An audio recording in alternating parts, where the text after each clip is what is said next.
I did 7 Ram Kathas, from which 52 lakh rupees, it came in the Ram Katha, and then we gave it to Ram Mandir Ayodhya.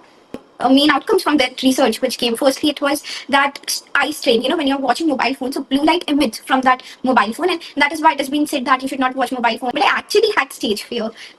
I was very anxious. I could not speak on stage. So this is also where manifestation comes in. So Exactly. You've given talks in like more than 500 events, right? And so that shows that you've overcome your fear. to manifesting at every point, to saying, because what exactly is manifestation is that you are saying positive things to yourself, and when you are doing that, you're making those positive hormones. I also thought that if she's going to be our president, people are going to be curious that what she did and who she is. So yeah, that is why I and my papa, we kind of like wrote book on Draupadi Murmuji. And then the main thing is that we don't have that education of mobile phone. We don't know how detrimental it is. When I used to think that why will people, only question used to come that why will people will come to listen to me to speak for 2.5 hours, right? But somewhere around over here, universe really did help me.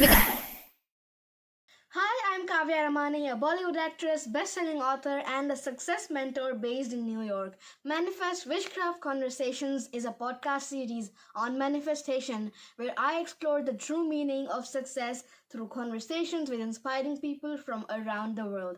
This podcast is also available on Spotify. If this resonates with you, please subscribe, like, and share this episode with 3 more people. It might change their life and yours too. To learn more and be a part of this growing global movement, please search Manifest with Kavya Ramani. This is my website. Enjoy the episode.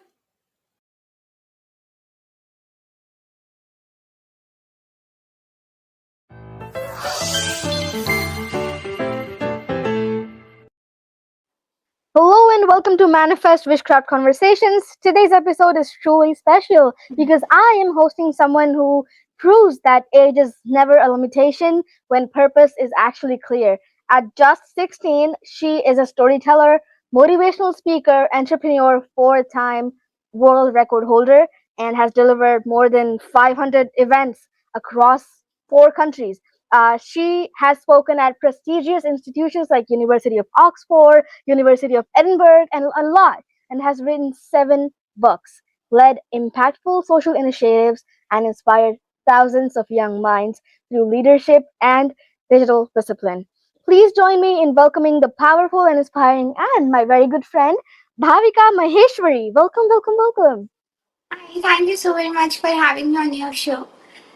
My pleasure. And you have like achieved extraordinary milestones at just like a very young age. And now I want to move beyond achievements and talk about the inner world, the Yeah, mindset, the belief system, and like the manifestation processes that turned your vision into reality, right? And right. like, so let's just dive right in because I really want to know how your journey started, right? How young were you when you started? Well, I was like around 9 years old, but yeah.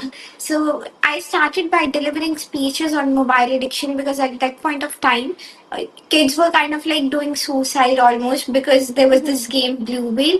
So it's like they have this dare in order to go to the next level on this game. So they had to kind of like kill themselves and do crazy dares. So that is how it all started. And in PUBG also, how kind of like how dangerous game it was. Everyone is like in my class also dinner, chicken dinner, and everyone is doing that. So it all started back then. I used to go to schools which are in Surat only, and I just see that less screen, more happiness. Do watch your mobile phones. I also do watch my mobile phone, but the most important thing is to watch it in a limit. Don't cross that limit. So that is how it all started, and then when I was 10 years old, lockdown came and we all were at home, home arrest.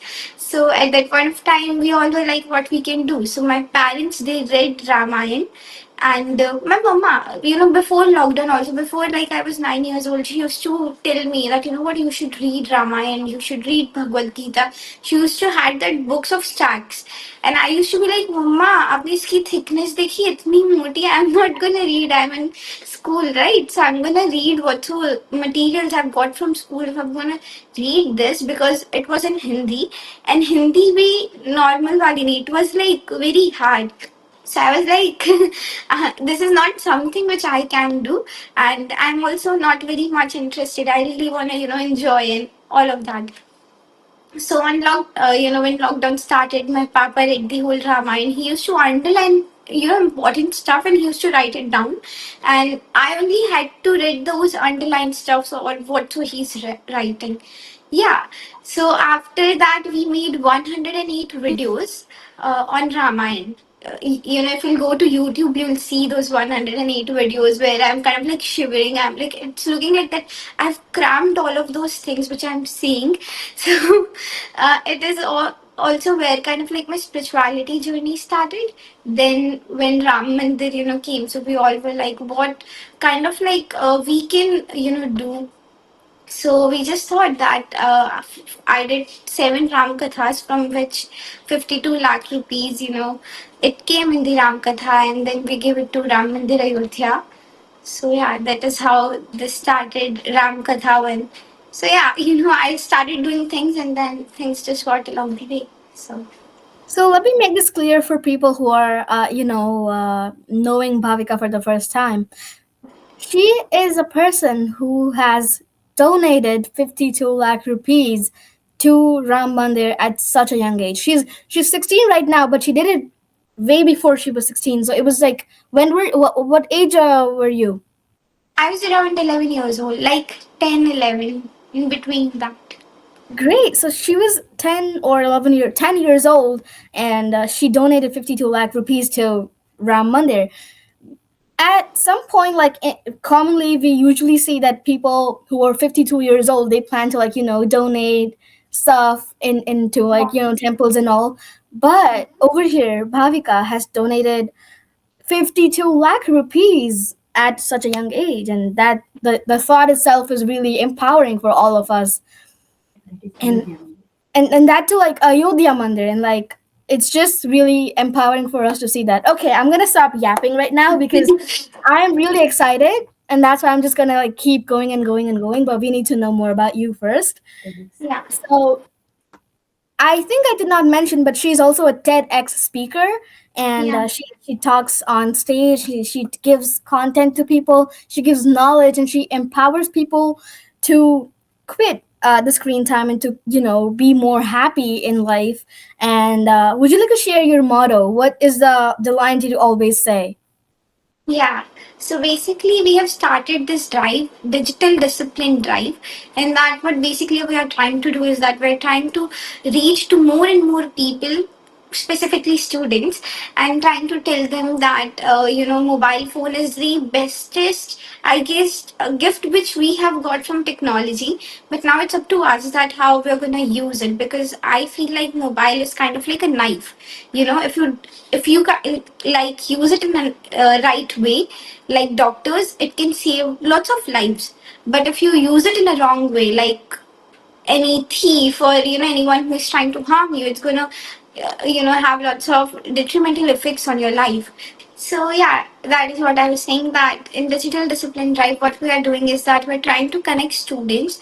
I have this PPT prepared, and we are giving that PPT to students so that if they are in any kind of social gathering and anything like that where they want to speak, they can use our PPT. We kind of like do 1 day session also, like for an hour or 2 hours, where I go there and I'm like this, you can speak, your body language could be like this, and this is the PPT. And if you want to add something, you can add. That is, we are not saying that you only have to use this PPT or the materials which is provided in this PPT.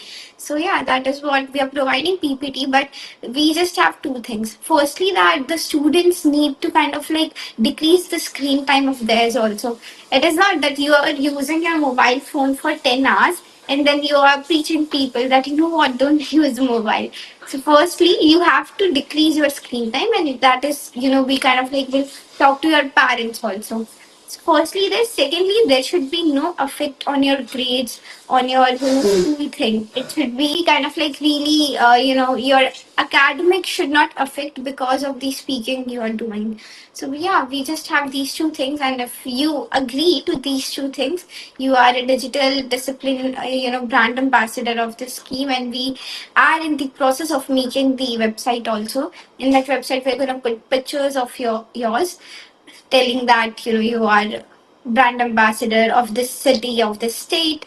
So it kind of like somewhere around what really happens is this, that students get, that autonomy, that freedom, that, oh, they have that power. They think, wow, I'm a brand ambassador. And if I'm preaching people to kind of like use their screen time, make their screen time a bit low, so that is what I should also do. So it kind of like, when I study psych in my 11th, I have optional subject as psychology and commerce standard. So it was written over there that if we'll provide autonomy to someone, if we'll give them the power, so they're gonna use it in like, if you give them the power for the right thing, they'll feel very powerful and they're gonna use it in a really right way. So that is what we're trying to do, and we have reached over 100 plus students in this drive. And yeah, I'll also send you the PPT if you can send it over to your friends. And Sure, I'd love to do so. yeah, And I also believe in the same thing that, as you did mention, that technology is a really great gift, and mobile phones is a really great gift for us if we use it in the right way. It right. has to be used in the right way to do the right thing. And yeah, and also, could you mention a little bit about how it reduces problems in students' lives, right? Yeah. Okay, so we basically we had one event in Surat, Prisma event from our school, Scholar English Academy. So in that, what basically we did, that there were group of two students, right? So one group of student was kind of like studying for almost 1 hour, studying or reading books, doing really, they are doing something of their hobby. They are either drawing, either writing something. And the other group of students, we had gave them mobile phones, and we were like, use it for how long you want to use it, just use it. So then a team of psychiatrists, psychologists and doctors came, and then they evaluated, because I feel like this is the time where we believe more on research. If research have been done, so we're gonna be like, so we're gonna believe on that more. So that's basically what was our purpose was. So basically, main outcomes from that research which came, firstly it was that eye strain, when you're watching mobile phone, so blue light emits from that mobile phone, and that is why it has been said that you should not watch mobile phone when you are sleeping, because then it somewhere around disrupts your, there's this chemical in your brain. I'm not getting its name. So yeah, it just disrupts it. So that is why you should not use mobile while you're sleeping. But when blue light is emitting, so it kind of like is not really good for your eyes. And alongside, when you're reading book, there is no kind of like blue light, right? It is really nice. So secondly, it was curiosity. When you're reading book, you're very curious that what is going to happen on the next page, what is going to happen in the next chapter, when you're reading something fiction. And over here, when you're watching mobile phone, the curiosity is not that much, because if you didn't like a reel, you're gonna scroll that up. If I didn't like this one, I'm gonna scroll that up. So somewhere around in book, your patience is kind of like increasing, but while you're watching mobile phone, your patience is like 0%, because if you didn't like one reel, it don't even take 1 second, like it takes millisecond to just scroll it up. So it's somewhere around here. And because of that, when we see in school now, there's this job of psychologist also. Why? Because of anger issue, because of how students are getting angry way too much. So yeah, that is what the It outcome affects came. them mentally, right? Sorry? It affects them mentally. Yeah, it affects them mentally and And also anxiety physically. and stress and all of these things, that like the Yeah. levels of their impatience increases. And then Mm. you said that patience decreases, and that makes them more and more anxious, and the stress increases, and it just affects their lives, and it affects their manifestation, as I call it. Yeah, so I want to dive deeper into your journey as Bhavika. So whenever you face challenges, because you have done a lot of work, and so Yeah. in all these, you have had a lot of experience, and experience means ups and downs. So I ask all the people, and I want to ask you too, how did Yeah. you work on your downs, and how did you overcome, let's say, fears or problems or anything outside or inside? Yeah, so it is going to sound really funny, but I actually had stage fear.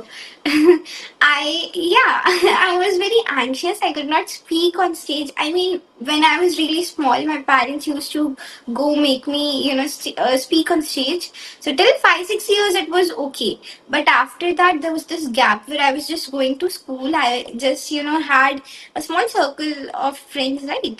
So I was extremely anxious. Now in my school, what exactly happens that there are lots of speakers from outside. They come and either they are motivational speakers or they teach us about safety and stuff like that.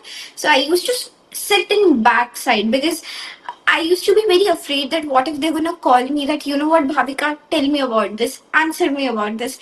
So I used to be so afraid that I used to sit in the last and I used to make some kind of worst excuse. Ma'am, my stomach is paining. Ma'am, I'm just feeling very dizzy, and I used to go sit in my class. So that is how afraid I was to speak in front of people, and yeah, and also to speak in front of videos, right?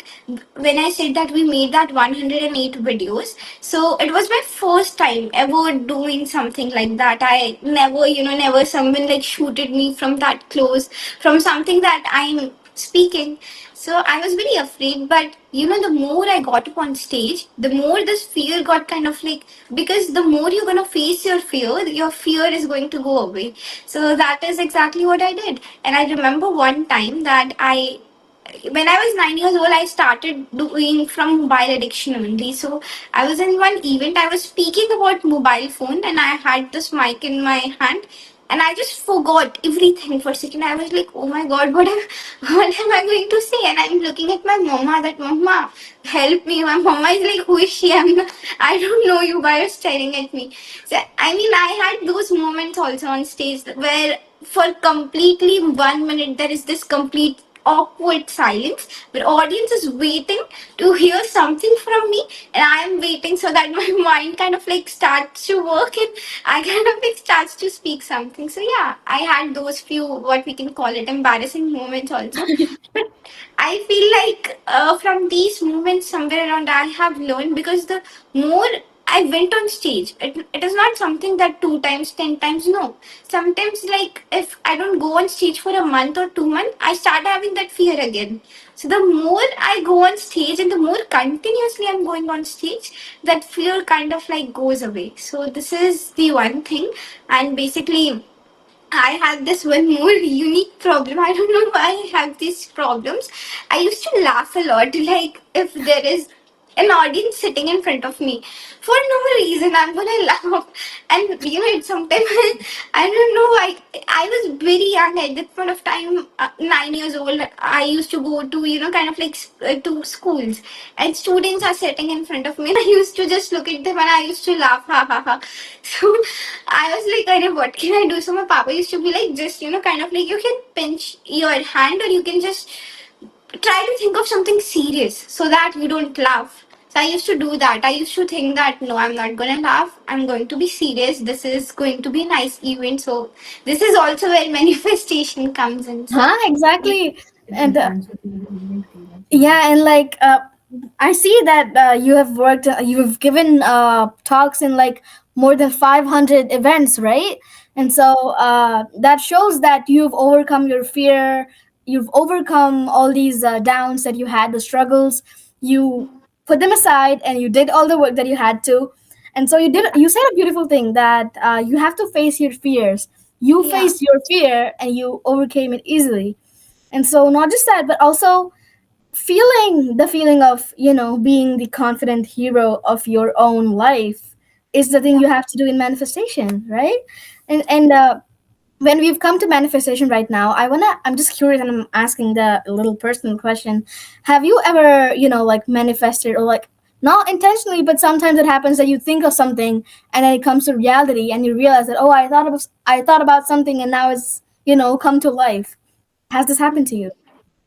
Well, yes, right. But I think this has happened to my parents more. They have manifested things for me. My papa, he basically, when I was very young, so my papa, he's a great speaker. He's not a speaker, but he speaks really well.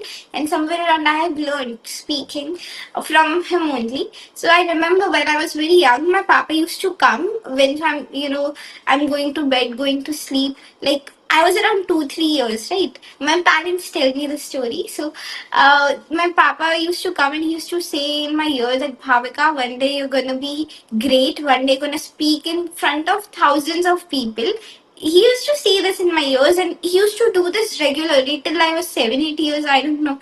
So, yeah, he used to. So this is somewhere I guess where manifestation comes in the right, because my parents manifested this for me. They used to come and say that you're gonna be great. You're not gonna fear, because I used to fumble a lot also. Sometimes now also I fumble a bit because I'm thinking way too much, because of which I just forgot what I was saying.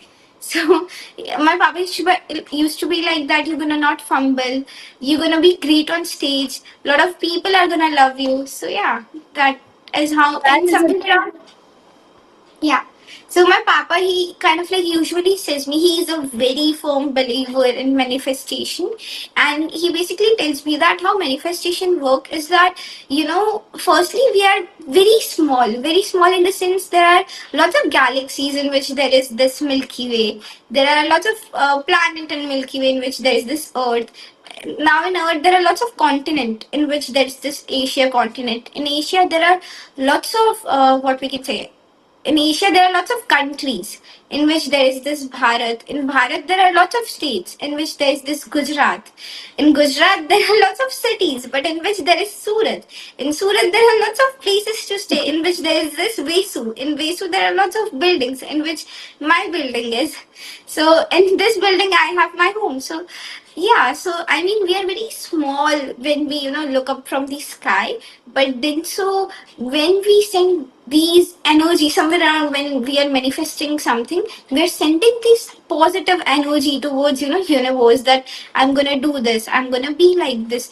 So universe kind of like reciprocate sometimes, you don't know, because my mama usually says me that in one day there is this one time when Mata Lakshmi ji sits on our tongue.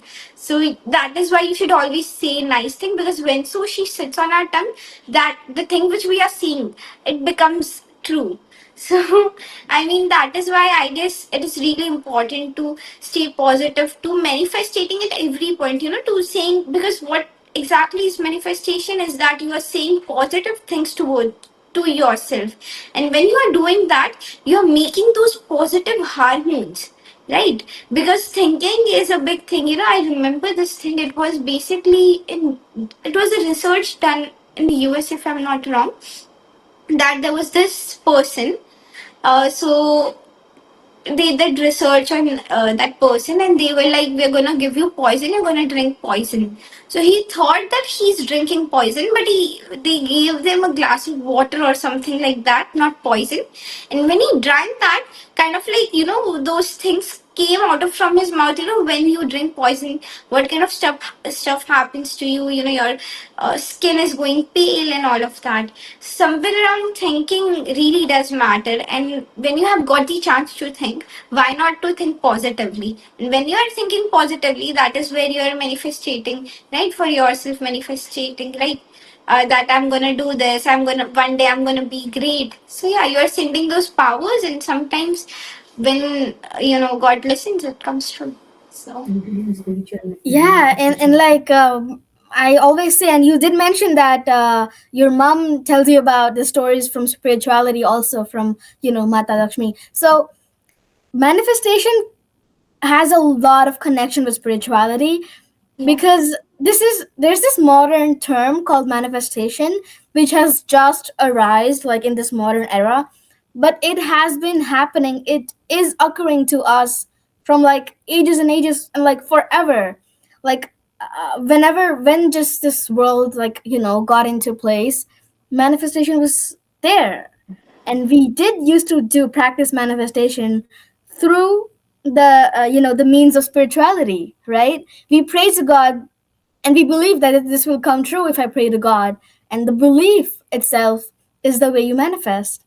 And so, what are your thoughts about manifestation and spirituality? I kind of revealed it, but I just want to know about your perspective on it. Yes, I guess manifestation and spirituality goes hand by hand, because when so you are manifesting something, you are sending those powers to the universe, to that one, not person, but to that one Energy. entity. Yeah, energy entity. So yeah, Yeah. you are sending those power to that, and somewhere around it comes true. So I guess spirituality and manifestation, they both are quite, not quite, very similar, when we'll see in that way. So yeah. The only difference that I personally see in both of these things is that just the way to do so, the way to manifest is different. And that's it. Otherwise, the whole, the form of the practice is same. You pray, you believe, and it happens. But just like the practices that we do in spirituality are different. That's it. And that if that doing that makes you feel the belief that if I do so, if I do this certain thing, my wish would come true. It will come true because you believe so, right? Yeah. Basically, being very honest, I don't know much about manifestation. I guess somewhere around I'm also learning from you. So yeah. No, Yeah. but So actually, you have a lot of, many times I've had conversations with people who don't really, they believe in manifestation, who don't really know much about it, but their journey speaks for themselves. And I just am a means of translating what they're trying to say into the words of manifestation. Because every journey has manifestation in them. And so let's just move forward because there's a lot and lot and lot. yeah. So writing, you wrote 7 books, right? And like Yeah. writing those 7 books at this young age is like extraordinary. So what discipline or system helps you consistently give high quality of work? Because people do like work and work and work, but that's like just labor. How do you create high quality work, and how do you do it consistently? Yeah, so somewhere around I spend a lot of time alone. I don't very much like being in front of people all the time. I mean, I had these phases, I guess, till 7th, 8th standard, before lockdown, till 6th standard. I was very extroverted. I can go up to anyone and I used to be like, hi, how are you? What's up? And, when I used to go on any train journeys. So I used to make friends very easily. But after lockdown, I got so introverted that in my class, I cannot speak to anyone. I don't know why this happened. It was like a total personality shift in me. I got so very much introverted that I used to be like, just I'm looking down, I'm talking to no one, because it's just, I don't want to talk to no one. So yeah, and then I had this phase, I'm past that introverted phase now. I do now talk to students who are in my class, but I'm not very much talking. I somewhere around, I like being alone, and I like to spend time with myself, and that is where things come in when you're writing. So I don't really think that I now need, this is my time to get high quality data or things. I just sit, yeah, I just sit and I start to think about things, what happened in Ramayana, and kind of like try to connect it to real life. Like what basically, now currently I'm not doing any kathas, but now what I'm doing is that from Lord Sri Ram, what we can learn. So I used to take instances, like maybe one incident, what happened in his life, and then I used to try to connect to real life. And yeah, somewhere around, so in my, I guess, fourth book, that's exactly what my fourth book is about, lessons from Lord Sri Ram, relevance of Ramayana in 21st century. So yeah, I mean, I sit alone, I read a lot. I mean, I love to read. If there is anything more I like to do in my free time is to read. I have around like 400 books in my home. So yeah. So my mama, she's, I guess my parents, they both are very big of a reader. My papa, he earlier he cannot sleep unless he had read one page of a book. So he was that kind of reader, and he likes to read self help. My mama likes to read books of spirituality. I somewhere around read both, spirituality, spiritual books, also self help, but somewhere around I'm going in a phase of reading fiction books, right? Crime fiction and all of that. So Mm. every time there is this, something is happening, I'm like, why is this happening? So, you had that mindset when you're reading something, yeah, you're always trying to connect that there is this crime going on. So, yeah, that is how I if you're gonna read lots of book, you're gonna spend a lot of time alone, and I listen to a lot of people on YouTube also. So it somewhere around helps me to make my own conclusion, to have an understanding of a topic. So yeah. And I do know that you've written book, an biography on Draupadi Murmu also. Can you tell a little bit about how was inspired to write that book? And basically, I and my papa, we both were in Delhi, and we got the chance to visit Rashtrapati Bhavan. So when I visited, I basically didn't knew that what is Rashtrapati Bhavan, who is president. I didn't knew. I just in my head I had that the highest rank in a country like Bharat, it is prime minister. There is no one bigger in post than prime minister.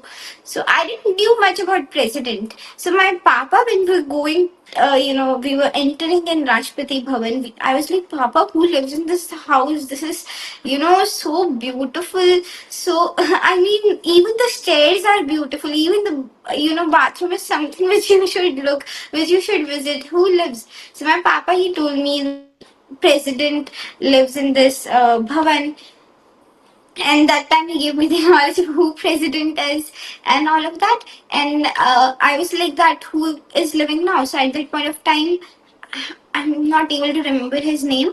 uh,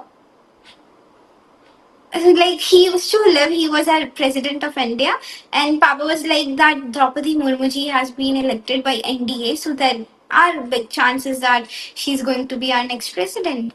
And I was like, who is Draupadi Murmuji? And then he told me a bit of a story that she grew up in this very small village, and in which there was no light. She was the only girl to complete her education. Then, when she got married, had kids, she lost her husband and her kids.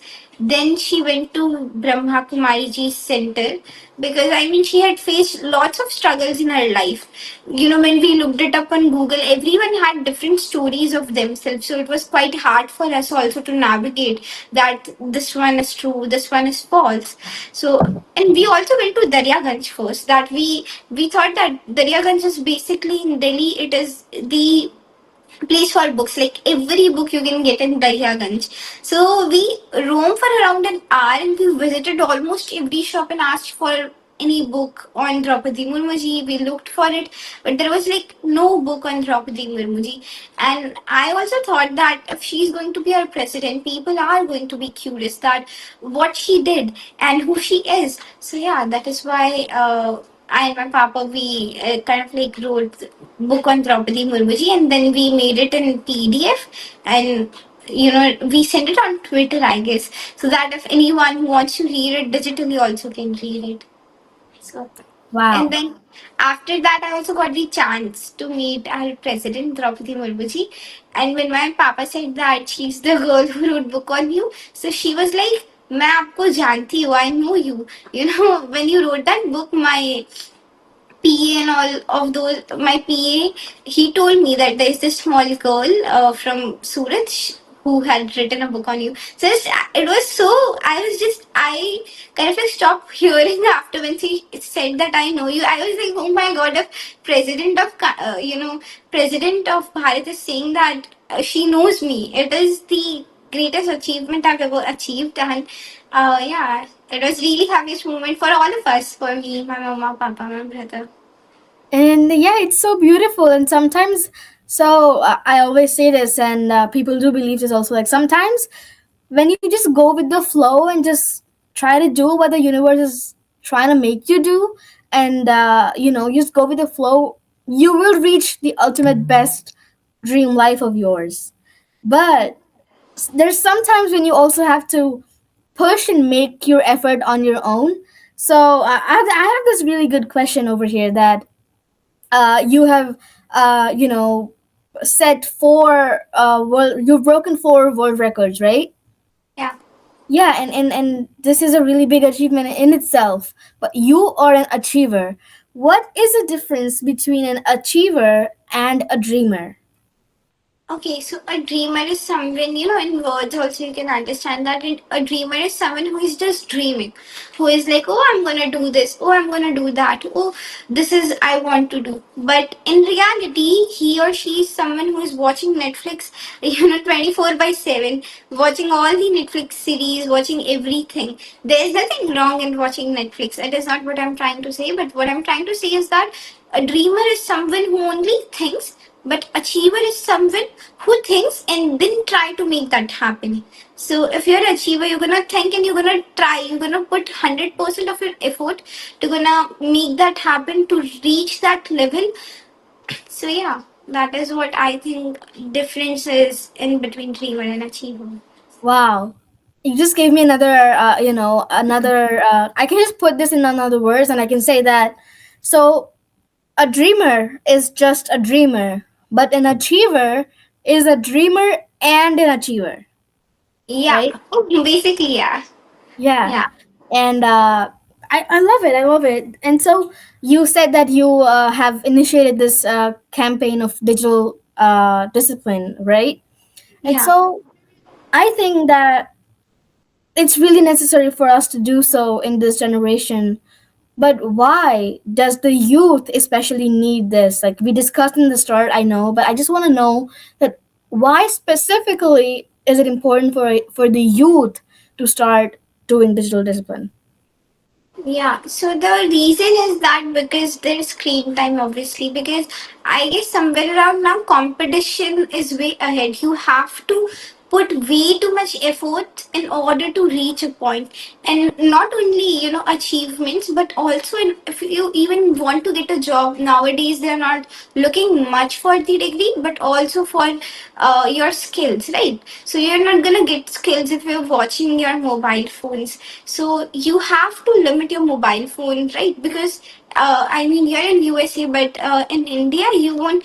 I mean, every day there is this one news that because of mobile phone, there was this kind of like youth. He was like dancing on railway train came, and so yeah, like every day. It is not also like once a week, once a month. No, every day. Making videos. I mean, you have visited Surat, Dumas, right? Yeah. So there are lots of beaches. So people are making videos on those cliffs, right? To just kind of like entertain their viewers, but because of which they are risking their life. So somewhere around they don't know the boundary between making the video and risking their life. They somewhere around in order to uh, gain views, likes, and comment, they are risking their life. And yeah, it is just something so foolish thing to do, I'd say, Yeah. because if you know that dancing in front of traffic, it has happened a lot of time, right? There's this traffic and you're dancing in front of that, because of you, because of one person, lots of cars are being stuck in traffic. What if someone have to go to hospital or anything like that? So I mean, somewhere around people need to learn more about this. And most important thing is the time. Now the time which we have is our golden time, because after a certain period of time we're gonna have few responsibilities, we're gonna have to earn on our own, because yeah, we have to be financially independent. There are lots of different kind of responsibilities. So we have this time now where the only thing which as students which we have to do is studies and any other activities if our parents have enrolled us in. So, I mean, in this time, if we are not making the great, if we're not using this time in the right way, we're going to have so much of regret when we are 25, 30 years old, that what if I had did something then? So, I guess the most important thing which I also when so we I'm talking about mobile addiction, I usually say that it is your time, because once your time is gone, it's gone, it's not going to come back. And this is what something I've also learned from you. You also try to keep yourself way too much busy. Your school is still 4 o'clock if I'm not wrong. Yeah.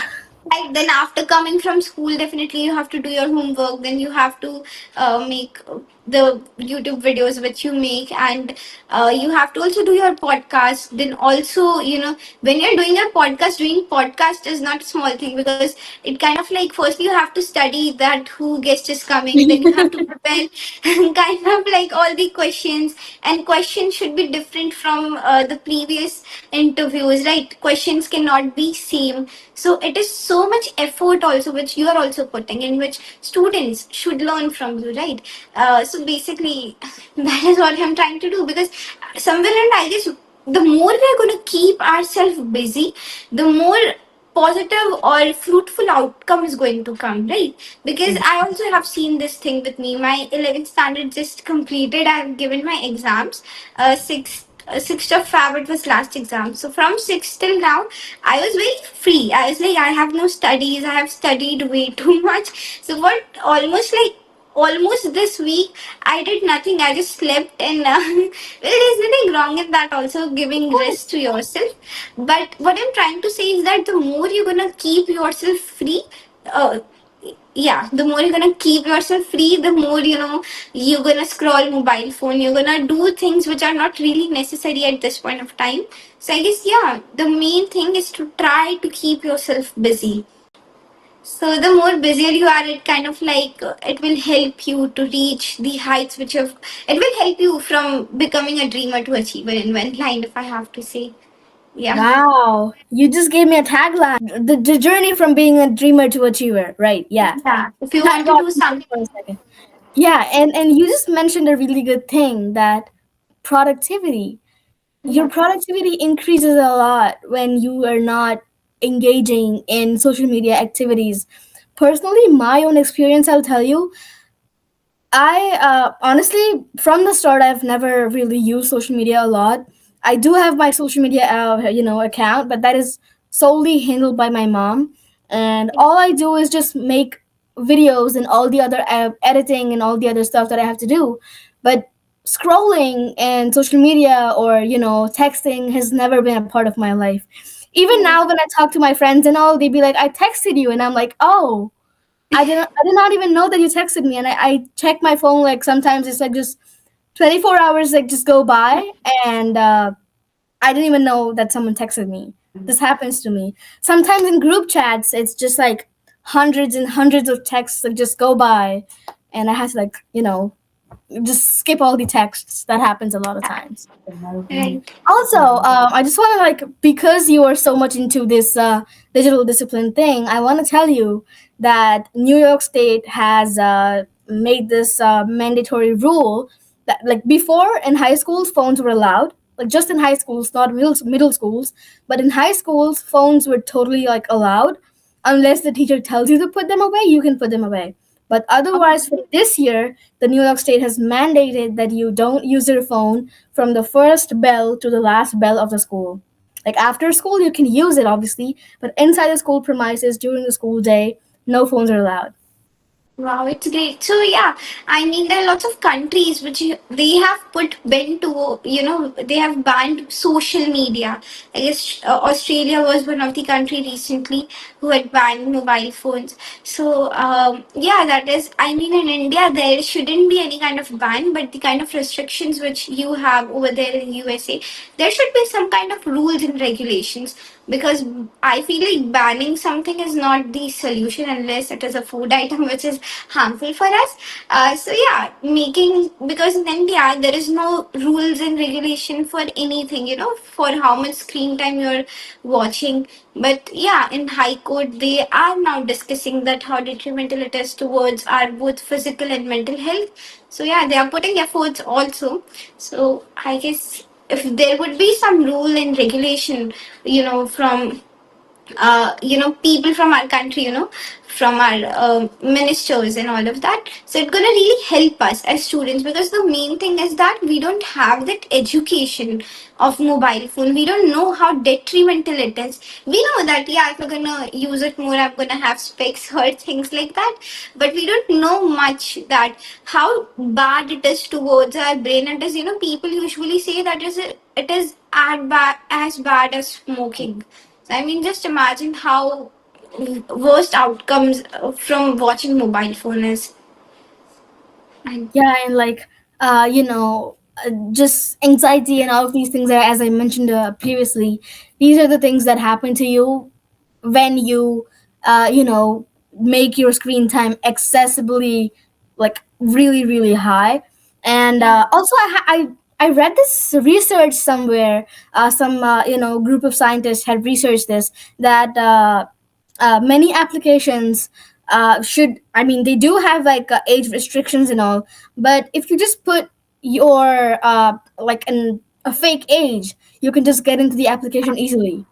And so there should be some kind of higher security for age restrictions for us to, like, don't get into applications that are harmful for us and stuff. And so yeah, like maybe like technology, as you, yeah. maybe like taking a picture of our Aadhaar card so that it becomes a bit more real. And like over here, when we have Aadhaar card, so it is like you cannot fake your Aadhaar card, right? So yeah. And also, when you said one thing that you also use social media, so what they are also trying to say here, do here is that using social media is not wrong. You know, when you're using it for a nice cause, it is really great. You know, when you're using social media is for to promote manifestation, and you do a lot of Bharatnatyam also I've seen. So I mean, you do it to promote that. So there is nothing wrong in it. But when you are excessively using mobile phone, and there is kind of like no limit to it, it's like you are also from Gujarat, right? So uh, Locha, yeah. So Locha is like one of our favorite. You know, Surti's ka Locha is the best. Jani ka Locha, like today it's Sunday. It is like 6:50 a.m. over here. So around 8 o'clock, my brother, he's going to wake, and he's going to first stop of his is going to be Locha. He's gonna have locha. Yeah. So I mean, if you love locha, so if how much locha can you have in one time? Like maybe five. If there is someone who can eat, so maybe 10, 15. But what if you imagine that someone ate 20 locha? What would happen to that person? Anything of excess is not good for your Yeah. health. So yeah, that is what I'm trying to say. That he that person is going to end up in hospital. So that Yeah. is why that is why the thing with mobile phone is that we cannot see the damages which it is doing to our brain. After 10, 15 years, we're gonna see that how bad it was. So, Yes, yes. And I just love it where the conversation is going right now. And I just did see your profile, and I did say this also, that you are a brand ambassador for Beti Bachao, Beti Padhao. yeah. Uh, it is a really good cause that you're helping for. And would you like to give us, all the viewers, a message for girls to come up and talk more and any of Yeah. that? Yeah, so it's almost been 3 years since I've been serving as brand ambassador for this campaign.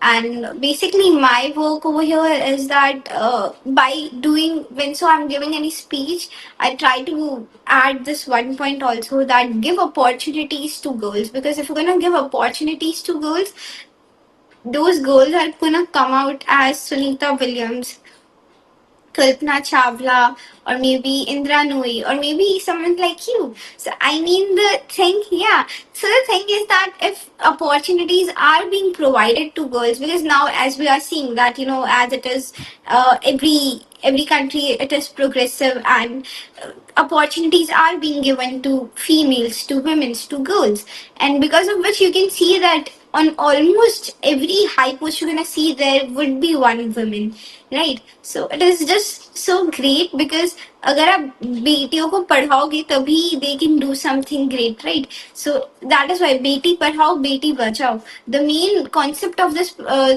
campaign was that when kind of like people were not allowing their girl child to go to school to complete her educations, because in their mind they were like, oh, what is she going to do of that education? But there's this great saying over here is that if you're going to teach one girl, you're teaching the whole family. So you're just not teaching that one girl, but you're teaching her whole family.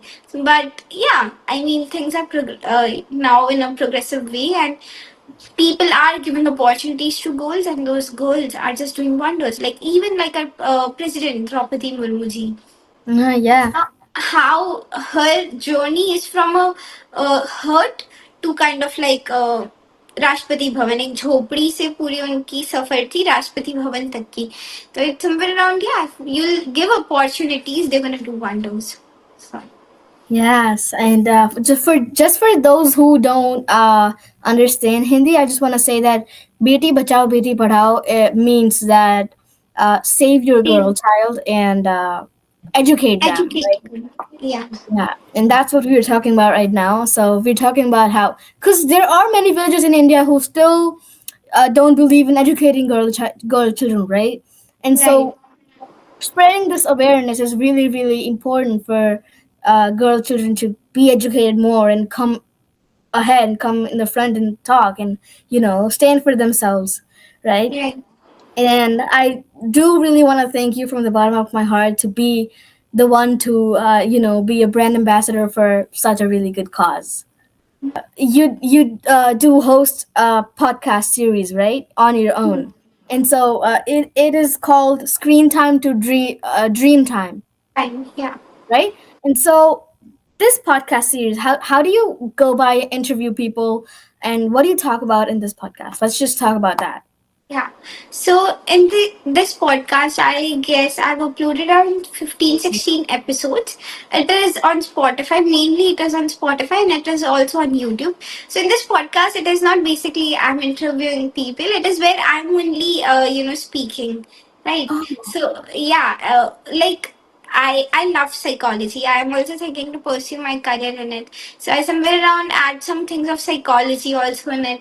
And it is very scientific podcast. If you're gonna listen to it, it is not something which is, which is like really normal. No, the things which I'm seeing over there, it is quite like over here also. But scientific things are.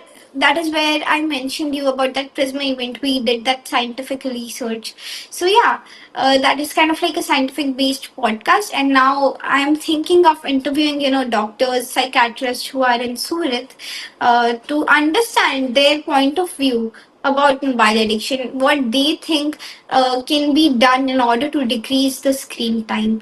So yeah, but it's just that I now have so much on my plate is that I've completed my 11th. Now my 12th boards are coming. I also have to prepare for my college applications. Like there are way too much of things. I'm going to Japan, so it's just so yeah, so it kind of like I'm also trying to navigate how do I put my time to interview doctors. So yeah. This usually happens when there's a lot that you want to do and there's a lot you do. It's just you need to navigate your time really wisely and organize it, because every minute, every second of your time is then important, because you don't want to lose time. Yeah. Time is really important in this era. And so you mentioned that you want to study and pursue a career in psychology, and I somehow knew that. I don't know why. We did talk about it when we met, right? And so Yeah, I know that you want to study psychology, and I had this question in my mind. How do you think, or studying psychology and neuroscience, I suppose you do study right now too, like you're into it, right? And yeah. so, what is your perspective, and how does understanding psychology help you determine human success? Yeah, so I mean, psychology, it is such a fun subject to study because it is a mixture of biology also. I remember till 10th standard, I just hated science. Only thing I love about science was biology. Yeah, was biology. I was like, why they're teaching us about chemicals which we're not gonna use after 10th standard. In 11th, we're gonna, if you're not of science stream, what you're gonna do? And I used to be like my head used to pain so much by reading those chemical formulas. I like left whole chapter for my board exam. I was like, this is something. It is not something I can do. The last chapter of chemistry, it was so hard. Bonds, ions. I don't know what it was in it. So I just really loved biology and in physics also. physics without numericals is the best because then it becomes interesting. Then you just have to understand things, you don't have to do numericals. But in biology I loved everything. It was just, you're learning about your human life, you're also learning about plants and animals. So I, for a second, I thought of taking science, but then I was like, if I'll take science, so I would have zero time to invest in the things which I'm doing now. So I took commerce, and then in optional I took psychology. And psychology, it's like we also understand about how human is working, what is how we are thinking. So it is kind of like a bit like philosophy, not exactly like philosophy, but it answers few questions of it. It is a bit like biology also. So it is just so fun subject to read, to study. In my whole 11, the only subject which I've liked very much, or which I've studied willingly, would be psychology only. Psychology or either BSc. So these two subjects are like my favorite. So yeah, that is where I'm thinking to pursue. I'm thinking to do a degree in clinical neuropsychology. So yeah. Wow. And personally, you did say that previously you used to like hate science, and then it became a little interesting due to biology. The same thing has happened in my case. Before a certain time, I don't know when, but before a certain time, there was a point where I thought that science, I mean, it made me curious a lot. And I used to question things a lot in my class. And at a point, my teacher was like frustrated from my questions. I asked that many questions in class because Yeah. science is really, really, interesting and you get to ask questions. But then again, there are some parts of science that are like just, you don't need to know them. But now I get the point, and now I understand, and I love biology. I love psychology. And in high school also there's this chance that you get to choose all these other optional classes that you want. I mean, there is core classes like maths and science and english and spanish. The language over here is spanish, so we learn all of these things, but we also have an option to take three extra core classes that we want, that we're interested in. And I want to take psychology next year, uh, because it is really an interesting subject, neuroscience, psychology, and also a bit of computer science, because it gives us an idea of how the technology works, right? Yeah. All right, I'm going a little off track right now, but let's come back to track. Yeah. I want to ask you one thing. I just I'm just curious that you have done a lot of things in your life, from talking to doing kathas of spirituality and podcasts and a lot of things. How do you think the universe has supported you? In what ways? Like now, so before you did not know much about it, so it's okay. But now, when you look back at your journey, how much do you think the universe has supported you? I mean, universe have supported me a lot because when you're doing katha, you have to sit at one place for 3 hours, and you have to kind of like speak around for 2.5 hours. Half hour is kind of like reserved for bhajans, and yeah. So to sit at some place for 3 hours and to speak for 2.5 hours, and even to make it so engaging, so that people do not leave halfway, they stay. And in order to make people stay, because now as our attention span is too low, our Yeah. everything, it's just patience level, it's gone. So in times like this, to speak, because you just to fill time, you cannot speak anything, you have to speak meaningful. And you also have to make it interesting, in order to in order for make to audience to kind of like listen at the end.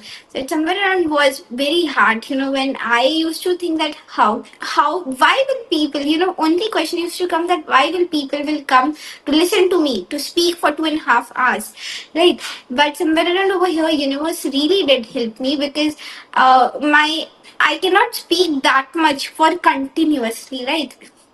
I remember I was on stage. When I got off, I am quite different when I'm on stage and when I'm off stage. Because on stage you're like, hey, yeah, you're like your energy which you're giving. So it is very, what can I say, very engaging energy. You're very energetic. But the second you're off stage, you're like, oh my god, now it's done. You're very quiet and silent. So my mommy was like, you are you the same Bhavi who is kind of like on stage and off stage? Because on stage you're very different. Off stage you are like really normal. Like on stage you are like really, you are, Expressive.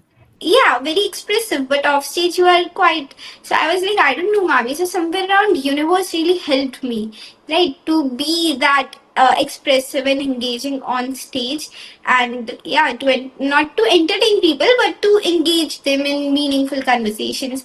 So yeah, that is where I'd say universe helped me. And secondly, my universe really helped me is that it really helped me to navigate my time schedule and all of that, because to do everything with your studies could be quite, because I remember that when I got the opportunity to speak in Oxford University, it was just 15 days before my board exam was starting. So I was like, I had this thing in my mind that I'm not going, you guys go. My papa was like, what we gonna do without you?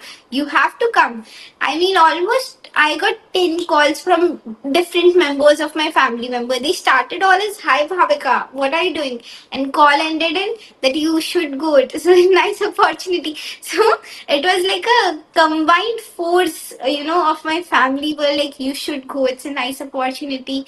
I had my mind made up that I'm not gonna go. If we're gonna make flight tickets, we're gonna all fly.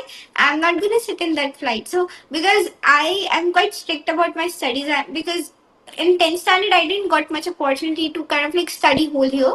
I studied in last 2-3 months, and considering ninth, my base was not that strong. My maths was the weakest, so I was like, I really have to study. But then my papa helped me understand that it's a nice opportunity for exam if you even get a bit of less mark in any subject. So if supplementary also came, you can give that exam again. But opportunities like these don't come again.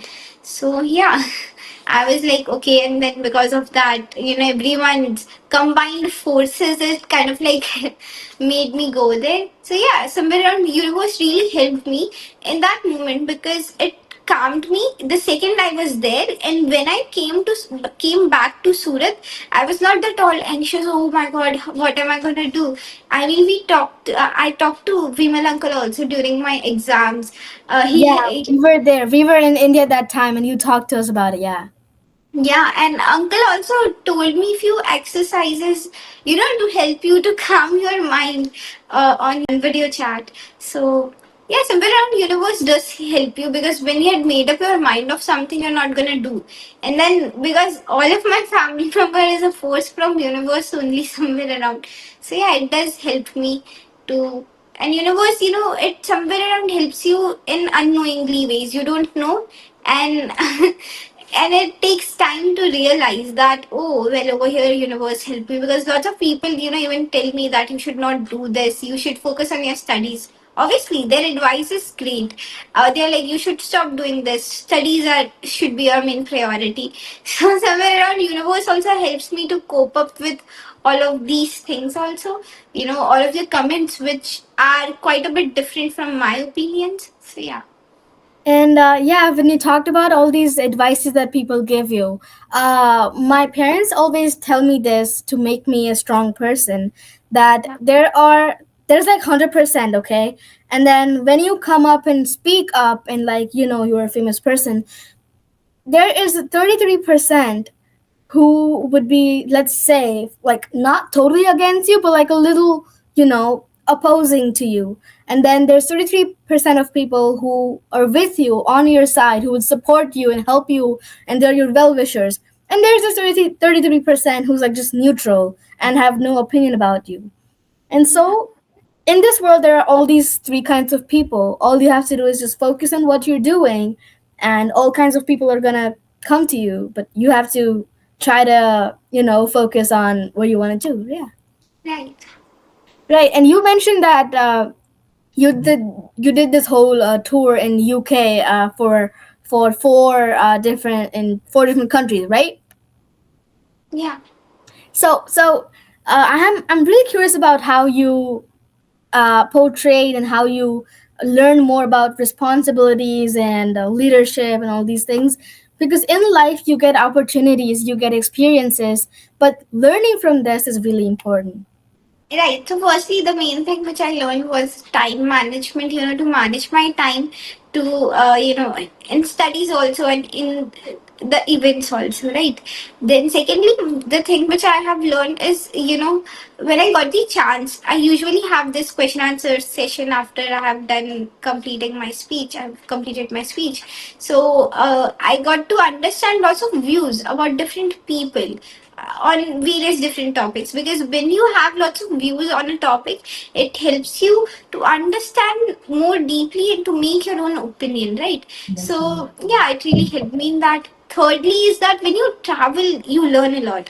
My papa, he tells me that traveling is the best thing, because it is one thing which is gonna help you learn lots of different things, like managing your logistics, managing where to stay, where to roam around, and using when you're in different place, when you're using public transport. It is also like the rules over there, like in subways, as in USA. Over there it was called as tubes in UK. So to learn about different things, to learn that how every place have some kind of historical value, it's so beautiful. And mainly one more thing which I guess I've learned is that yeah, is that learning never stops. You always learn something new on every journey, on with every people you meet. Like from this conversation also I've learned lots of things. So I don't think any of your conversation, any of the book you're reading just goes in vain. You learn from everything. You even learn from observing how birds are flying, how trees are, kind of like when because of when they are waving, but it looks like they are waving to us. So I mean, you learn from lots of things. It's just so nice to to be to having got the to kind of like gotten the opportunity of roam around the world, talk to people, and then even from learn from that. So I mean, from all these 500 events I have learned various different things, that how every human being is so different from each other, yet so similar. So yeah. I love it. I love it. The way you answered the question was so beautiful, and you just had me remind of a thing that I just said before we were gonna go for the podcast. I was thinking, and I told my mom about this. Usually, when I do something good, or when I crack a problem and I solve it, I feel that, oh, I did it. I was the one to solve the problem, and so I feel like I'm a genius. And like that's just the way I affirm. That's the way I do my affirmations. Hmm. And I tell my universe that, okay, I'm a genius. Yeah. But that's not the point. Today I invented another phrase that I'm a genius, yet I'm a genius at learning and adapting things effectively. So Definitely. yeah, so I say that I'm a genius, but I'm saying that I'm a pro at learning, and I'm a good person and I learn and adapt things, right? That's the Yeah. way you live. That's the way you do things. Cuz all right, sorry, I need to give this example to people. So today I was wondering why my lighting was not, really good enough. But a month ago, when I was doing my podcast, I saw my lighting and I saw that it was really good. I'm like, I'm pro at this. And I thought that there was nothing much to lighting. But today, when I adjusted the lights and I did something more to it, I found out that actually I had something to learn that I learned after a month, which I could have learned earlier by researching or I don't know, like watching videos and stuff, but I learned it later. So I understood that even if you think that you know something, it is not the end of the knowledge. There's more to it always, and keep learning. Yeah. Yeah, keep learning, keep shining. Yeah. I guess now our podcast is also like philosophical Yeah, also. yeah. Yeah. It's like the whole vibe is like so settled in like the vibe of like a philosophical setting. It's like, yeah. All right, I love it. Let's move towards the end of the podcast. But before I let you go, I have this fast five round where I ask you five questions, and you have to answer in like one word, one sentence. Okay. And all right, yeah, let's go. It's really easy. I ask you 5 questions, you answer them quickly. That's gonna be it. So for you, let's just start. What does success mean to you? Happiness and satisfaction. Perfect. A habit you never skip in life. Learning, I say reading more. Yeah, perfect. Your biggest strength. My family, basically my parents and my brother. Main. I love you for saying that. Your fear you have conquered. Okay, we talked about this, but you need to say Public that. speaking. Yeah, public speaking or maybe fear of cockroaches. I haven't conquered it yet, but kind of. I mean, yeah, cockroaches weird me out too, so that's okay. Don't worry. One quality every young leader must develop. Being a nice human, I guess somewhere around in order to, gain quality, we forgot about this main quality is to be kind, to be nice to people around us. Because it is what core of our life is. And that's all for the fast five round. But again, yet before I let you go, I'm gonna ask you a couple of wrap up questions to like give the audience key takeaways from this podcast. And Right. so you're a teenager, right? You're still in your teenage years. What would you like to say? Give a message to the other teenagers who still think that they're too young to be successful.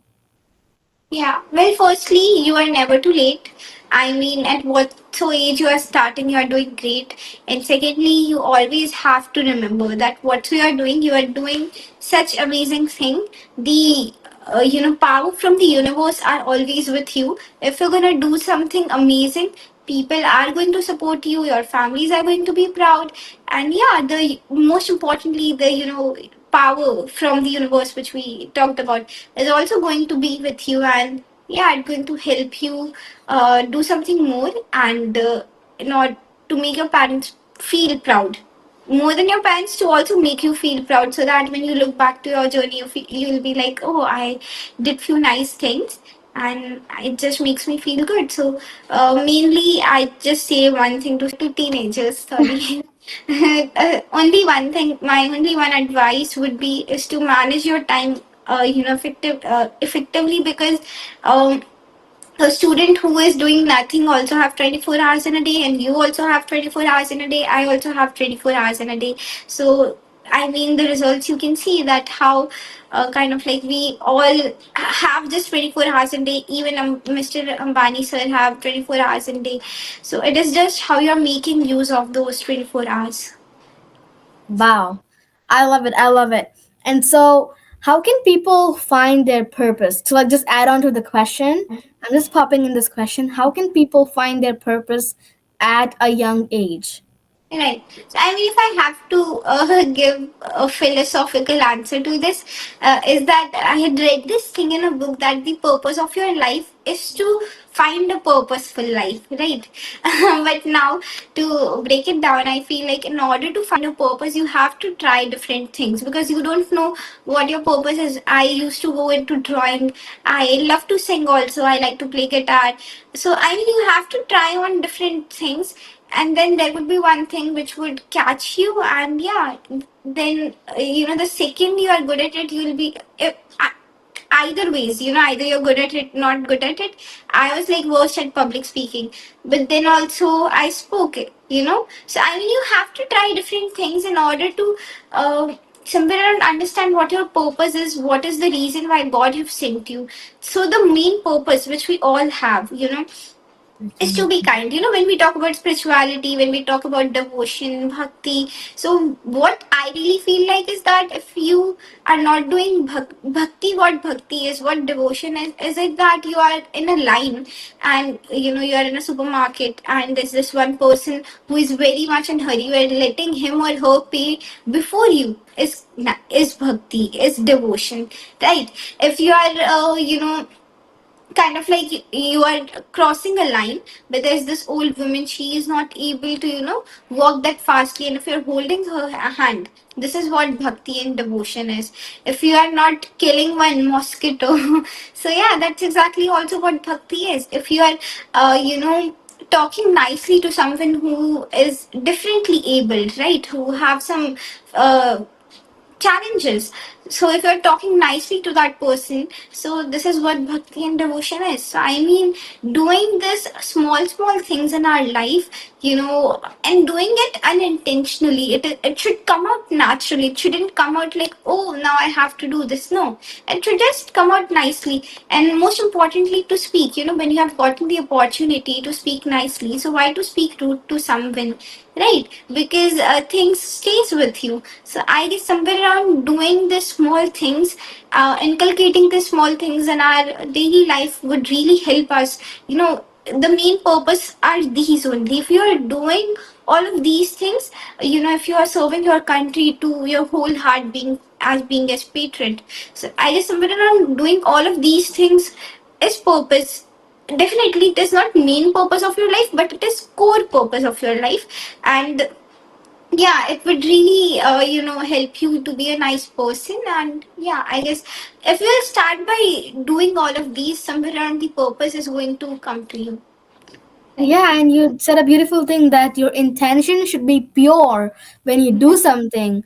And I also always tell people in like manifestation, when you manifest something, when you even in my first podcast, my very first one with Sister Anjani from Brahma Kumari, we talked a lot about how the intention should be pure, how your purpose to do a thing or get something from the universe should be pure in order for the universe to do it for you, right? Like, yeah, Yeah. also like just one more thing, that also as you are a doctor, I've heard this thing of APJ Abdul Kalam. So that if you are a doctor, so doctor needs two heart, one normal heart and secondly kind heart.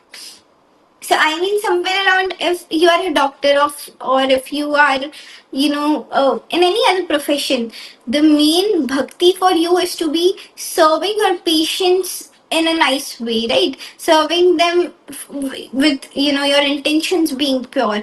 So somewhere around everything is of intentions only. If you're doing anything, even as I'm doing public speaking, so my main intention is that the knowledge which I have, it can go to a larger audience so that they can also understand what is my perspective towards a certain topic.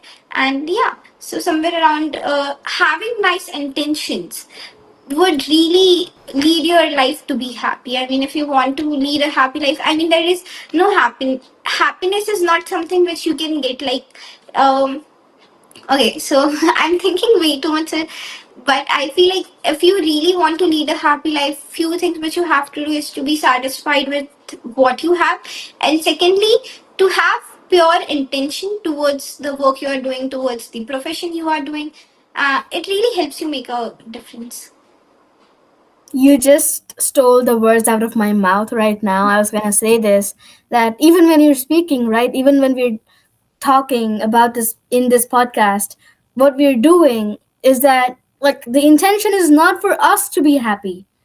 It is Yeah. for, I mean, that does make us happy, but the intention is to help people get the knowledge easily. Like it's accessible to people with one click, and they'll Yeah. get the whole knowledge about manifestation, about how digital the discipline is really important, and about all these things we talked about today. This brings me to my next and last question. Uh, what do you think? How can this knowledge from this podcast and all the podcasts that Manifest Rich Crowd Conversations gives, how can this kind of conversation help people succeed in life, and how can this knowledge help them? Sometimes I feel like people are a bit troubled because of they're not able to make some conclusions. They don't know certain things, and when they come and listen to these certain podcasts, right? When they learn about, as we both are talking, they some people might have few questions about what success is. Some people might have question, like I also had question that what manifestation really is. So I mean. Things get cleared, because if you listen to two people talking, there is like so much going on. We talked so much in this one half an 1.1 hour 30 minutes, right? So, I Yeah. mean, yeah. So I mean, it really helps people to navigate their life, and sometimes listening to people talk really helps because there are lots of things going on in our life, right? We also it becomes hard to navigate few things, but when we listen, as we both are very young, but then so if it could help any people, so our talking for this much of time would be kind of like the best hours we have, you know, used in this day. So Yeah, I totally agree with you because being with someone during a tough time or something, just when someone talks, even if it is like this is relevant to what they need, but even if like it's just a random conversation, this has happened to me a lot of times. When I'm solving a tech problem, like something in my computer or something, and I'm stuck, I talk to my mom. She's like, "What's the problem?" And I'm like, "You kind of would like it's really hard to explain, but then I'm just like let's just talk about it a little, and then I'll just get a solution out of her. Like, does that make sense? yeah, yeah, because I mean, if you have a problem and if you're talking to someone about that, it kind of like solves that problem for 50%. You know, talking is the main thing because why people, when we talk about depression, why people go in that? Because basically they are not talking to anyone. They're blaming themselves that, oh, I have did it. No, because they have that, oh, because of me, things are happening this in these certain ways. So if we're going to talk to people, knowingly or unknowingly, they're going to help you, and if they're not even helping you, but it is going to help you clear your mind, you know. So Even voicing out these problems in your head and like just telling someone would help. Even like, sorry, I'm just stretching this a lot, but this is helpful, so I'm just saying this because like even when you're studying, I did this whole 1 hour study talk back in COVID. Yeah, and I talked about it, and I want to say that even in studying, when you just want to study, you can just teach someone the topic, and you yourself will understand it better because you're voicing out those topics. When you're doing that, you yourself can understand the detail of the topic itself. Yeah, yeah, that's talking basically. is the solution, guys. Yeah, so talk as much as you can because as you have got the gift to speak, so speak. Irritate people with your speaking, but just speak. I mean, sometimes I'm very quiet, but sometimes I don't know. I goes on fire that I'm like speaking, speaking, speaking. Everyone is like, my parents are like, beta, reserve your energy for tomorrow also. I'm like, Ari, I'm going to sleep. I'm going to get all of those energy. So I mean, if I've gotten the opportunity to speak, speak, voice out your problems. People are there to help you. You know, there are lots of nice people, and yeah, Yeah, and I just love the way we are talking right now. yeah, And I feel like we could go on and on and on and talk about a lot of things because there's a lot that people need to know and there's a lot that we have to share to people. yeah. Yeah, let's just Basically, yeah, definitely. And I just feel like this podcast could have been like a 3 hour whole movie, but yeah, but just people need to be a little motivated to watch the podcast, and that's the reason we cut it short into like 1 hour, 1.5 hour. So I feel like this is it for today's podcast. But what we have learned, guys, from this podcast and the journey of Bhavika Maheshwari, the person who has written 7 books, 4 world records, 500 events, TEDx speaker. There's a lot. Okay. So I've given the introduction in the start, but I just want to say that you are amazing. Thank you so much for being here today and but I sharing. also want to take a moment, and I really want to thank you firstly for having me on your podcast. You know, from watching your podcast to being on it, it's really a really nice opportunity. So, firstly, thank you so very much.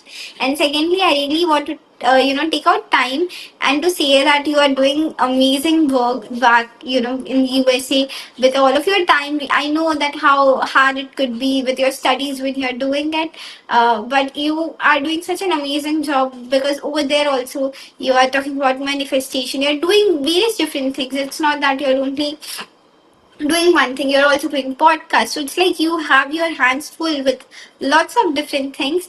You're just doing great. You're also inspiration to a lot of people. And now, as our, as Beti Bachao Beti Padhao's brand ambassador, I'm also gonna give your example that someone, because you are also a teenager, right? So if you can do it with this 24 hours of time, you can do it this much. So I mean, everyone can do it.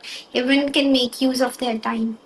So thank you so very much again Thank for you so having much. I me. feel like the way you talked right now, this is like you're one of the few people who see through the Yeah. content that I provide to people, and you saw through and you understood. And thank you so much for talking about me. And I love it. Thank you so much. But let's get back to you because you are the star, the hero of the podcast over here. And we learned over here how digital discipline is really important. Screen time has to be cut off a lot, and how it's harmful, and how it causes anxiety, stress, depression, all of these things.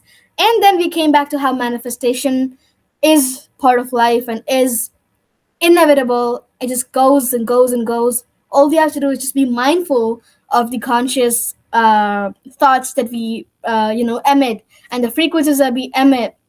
And it's all about frequency, and like the connection with the universe has to be strong. All these things we talked about, and also like how experiences have to be grabbed, and we have to learn from them, and learning is a really good way to be experienced. And I love it. The key Yeah. takeaways, even the key takeaways could be a long list because we talked Yeah. a lot today. Yeah. And just one thing, in the end, I'd say that when we talked about responsibility, I had this thing in my mind that also happiness, that what happiness is responsibility being fulfilled. So, if you're fulfilling your responsibility, that is where happiness would come from. Again, thank you so very much. I mean, I seriously learned a lot from this podcast, and it was just I so learned a lot. great. Yeah, it was just so great to have a conversation with you. Uh, so yeah, Yeah, thank you so much for being here today. And on behalf of my audience over here, because I know they are definitely really, really grateful for watching this podcast. I thank you so very much. Thank you so much for being here on my podcast, and you're beautiful. thank you so much. So, from today's success journey, we learn a lot, but the key takeaways for manifestation, in terms of manifestation in this podcast, is that in Bhavika's case, pure thought was her tool. She wanted to contribute, she wanted to give away and spread to the people, to the humanity, and her pure thought led her to be successful because the universe attracts towards people who have pure thought, and the universe helped her a lot. And plus, not just that, but also consistency, her hard work, the way she was on and on and on, and she kept going and never stopped, and the consistency that she had in her passion is what kept her going and is what made her successful in life. And so we also have to do the same thing. The recipe for success, for manifestation, is the same. It is just that sometimes it is salt, sometimes it is sugar. We just need to realize and recognize what is it that we have to put into this recipe. Either it is go with the flow, either it's efforts, all of these combine together to make a delicious dish or your success. So, my book is going to be out soon. I am really working hard on it, and working hard means I am working towards it to give you what you need to be successful in life. But till then, please do watch the previous episodes, the next episodes. These are the ones that I'm using as a primary source to make this book. So, the best way to learn would be this podcast. So, love you all. Stay blessed, stay happy, stay positive. And I just love it where the conversation. Oh, Strangers that sorry, not strangers, but I loved it. बहुत sorry मैं थोड़ा सा हिंदी में बात नहीं कर पाई क्योंकि no, it's great. the audience को हिंदी और इंग्लिश मिक्स है तो the to But serve I both. have to say, that the way you were speaking in English, it was looking like that you're born and brought up in USA itself only. Your accent was so nice, and it was just so nice to hear your accent because I really love to learn accent. I cannot do any accents. I can only speak an Indian accent, but your accent was so nice. So yeah, it was really fun to talk to you. I guess you should not speak in normal accent because I mean this accent really, when you speak in this accent, it really seems so nice, and it like makes me feel that and like really it's somewhere around I am feeling like I'm talking to an American only, American Indian. Yeah, because I mean you should really keep your accent. It makes the conversation more authentic, right? As you're from USA, and so it just Yeah, I mean I really love to listen people in different accents. So so you have to listen this whole 1 hour 30 minutes of podcast again. not again, not again for like 5 or 6 times. Oh my So like god. all So the you get this like now all the knowledge that I get from these podcasts, it's like fit in my head. I can like yeah. talk about it like for hours and hours and hours. Yeah, because you are like listening it again. Oh my god.